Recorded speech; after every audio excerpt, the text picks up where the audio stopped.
ఈరోజు స్టోరీ చాలా ఇంట్రెస్టింగ్గా ఉండబోతుంది. రాధ తన తీసుకున్న నిర్ణయాన్ని మన హీరో విక్రమ్ కృష్ణ చెప్పబోతుంది. ఇక హీరో విక్రమ్ కృష్ణ ఎలా రియాక్ట్ అవుతాడు?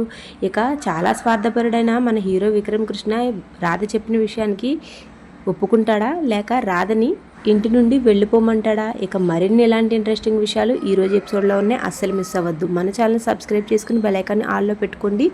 అప్పుడు నేను చేసే వీడియోలు వెంటనే మీ మొబైల్లోకి వచ్చేస్తాయి. ఈ వీడియో మీకు నచ్చితే ఈ వీడియోకి ఒక లైక్ చేయండి. ఇక తర్వాత మన స్టోరీలో ఏం జరిగిందో చూసేద్దాం, వచ్చేయండి.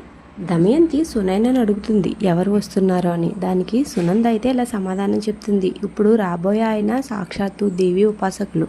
ఆయన దివ్య దృష్టితో మన చిట్టి ఎక్కడుందో తెలుసుకుంటారని మనకి చెప్తారని, ఇక మీ అన్నయ్య గారే ఆయన్ని పిలిపించారు అని చెప్తారు. ఇంతలో ఆయన అక్కడికి వస్తారు. ఆయన వచ్చిన తర్వాత ఆయనకి గౌరవం మర్యాదలు చేసి ఆయన్ని తీసుకువెళ్ళి లోపల కూర్చోబెడతారు మన విక్రమ్ కృష్ణ కుటుంబం. నందగోపాల్ ఇక తన మేనకోడలి జాతక చక్రాన్ని గురూజీకి చూపించి ఆయన్ని ఇలా అడుగుతారు, స్వామీజీ, ఇన్ని రోజులు మా చిట్టికి మేము దూరం అయ్యాము. తను ఎక్కడుందో కూడా తెలియక మా బావగారు చాలా బాధపడుతున్నారు. మీరు ఈ జాతకాన్ని చూసి మా చిట్టి ఎక్కడుందో చెప్పండి అని అడుగుతాడు. ఆ జాతకాన్ని చూసి స్వామీజీ అయితే ఇలా అంటారు, మహర్జాతకురాలు ఈ జాతకురాలు అని. దానికి దమయంతి ఇలా అడుగుతుంది, మహర్జాతకురాలు అంటే అందరూ ఉండి కూడా అనాథలా బ్రతకడమా అని. దానికి ఆ స్వామీజీ ఇలా చెప్తారు, మన ప్రతి ఒక్కరి జాతకంలో చిన్న చిన్న దోషాలు ఉంటాయి. ఆ దోషకాలు తొలగినప్పుడే వాళ్ళు మహర్జాతకులు అవుతారు. అలాగే ఈ అమ్మాయి కూడా మహర్జాతకురాలు అని సమాధానం చెప్తాడు.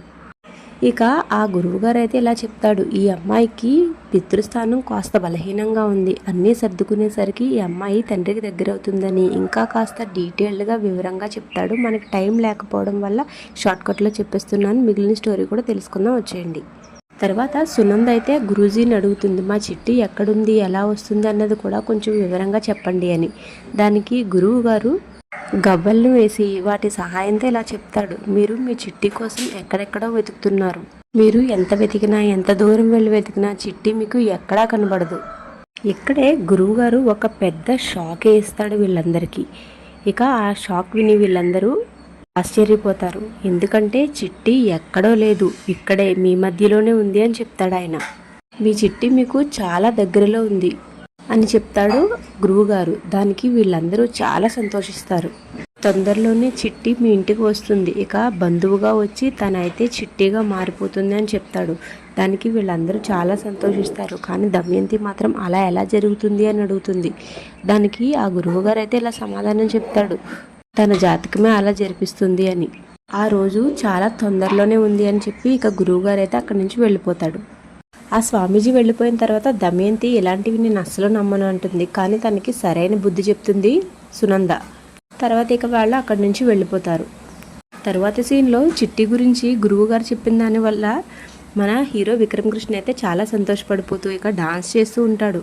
ఇంతలో అక్కడికి మన హీరోయిన్ రాధ కూడా వస్తుంది. ఇక రాధను పట్టుకుని కూడా చాలా డాన్స్ చేసి తన సంతోషాన్ని, తన మనసులో ఉన్న ఆనందాన్ని మొత్తాన్ని చిట్టికి చెప్తాడు.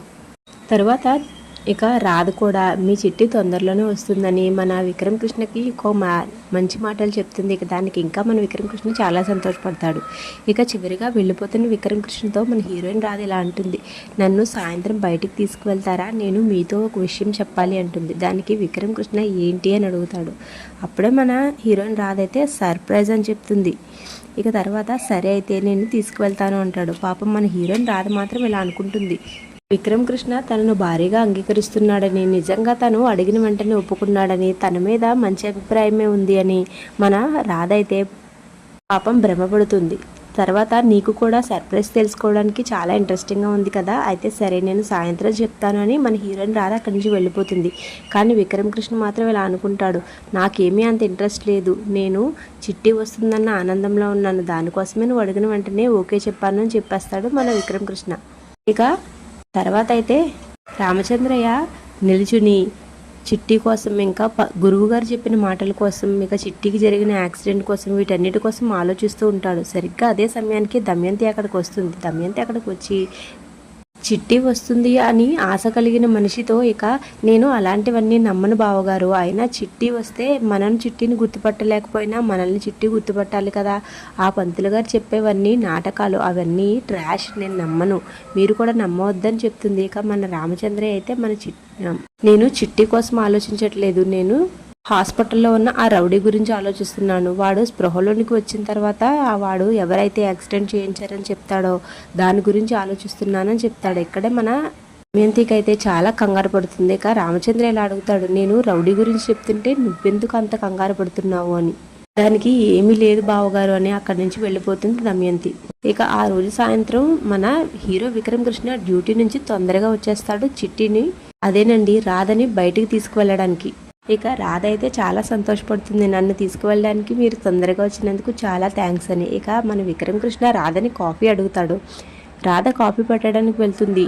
అక్కడ ప్రియ వచ్చి, ఏంటి అంత సంతోషంగా ఉన్నావు, నువ్వు తీసుకున్న నిర్ణయం గురించి మా బావకు చెప్పబోతున్నందుక అని అడుగుతుంది. అవును, నేను మీ బావకు చెప్తాను, ఇక మేమిద్దరు భార్యాభర్తల బంధం మొదలు పెట్టబోతున్నామా అని చెప్తుంది.